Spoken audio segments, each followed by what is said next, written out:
Salut tout le monde, je vous propose une petite vidéo pour découvrir à quoi ressemble une école maternelle en Chine, en tout cas de l'extérieur, je vais pouvoir aller à l'intérieur, et vous montrer comment les Chinois ici prennent soin de leurs enfants, notamment la sécurité des écoles, à quel point c'est un point primordial. Je vous montre un petit peu tout ça et pourquoi j'y vais aujourd'hui à l'école assez tôt.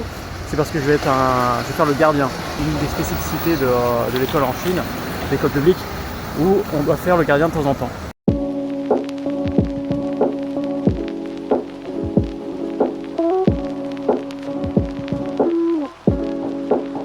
Je profite un petit peu de la marche qui me sépare entre mon domicile et l'école maternelle de ma fille pour vous faire part d'une réflexion. C'est que je trouve qu'en Chine, le fait qu'ils mettent beaucoup de sécurité pour les enfants, ça montre aussi à quel point ils ont conscience que leurs enfants en Chine, dans leur pays, c'est la ressource du futur. Un pays, s'il ne se renouvelle pas, s'il n'a pas de nouvelle génération, il est voué à disparaître.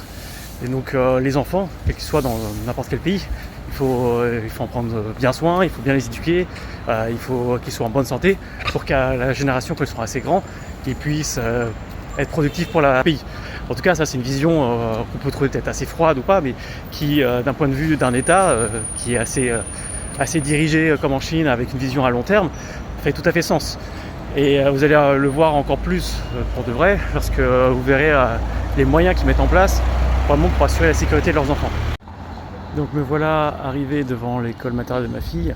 Donc comme vous pouvez voir, ils ont mis en place pour faire la queue. Donc là, tout à l'heure, il y aura des gardiens qui vont être en face de la grille. Et là, ce que vous voyez en face, l'élément jaune, la machine en jaune, c'est en fait une carte à puce. Les enfants, les parents ont en tout cas une carte à puce pour faire badger, pour dire que l'enfant a été déposé à l'école. Et ensuite, quand les enfants arrivent, vous voyez là où on voit les petits canards, c'est du coup, c'est une sorte de fontaine où les enfants viennent laver leurs mains et ensuite ils dirigent vers l'entrée de l'école, où le corps enseignant vient les récupérer. Donc me voilà avec le chasuble que j'ai récupéré auprès des gardiens. Donc la mission en fait qu'on a, c'est d'être posté de 7h50 jusqu'à 8h50, à peu près 1 heure, où on doit justement vérifier autour qu'il n'y a pas de problème, que les enfants sont en ordre, voilà, c'est pas vraiment, on n'a pas vraiment une réelle utilité en soi, mais c'est présentiel, parce qu'il y a déjà des gardiens que je vais vous montrer, ils sont en train de se mettre en place.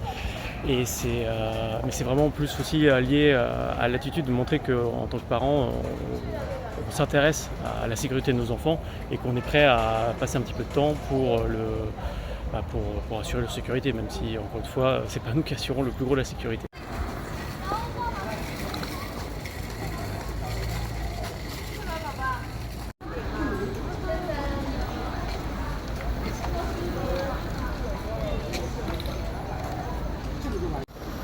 Ça y est, mission accomplie, j'ai rendu le gilet, donc ça a duré à peu près 40 minutes.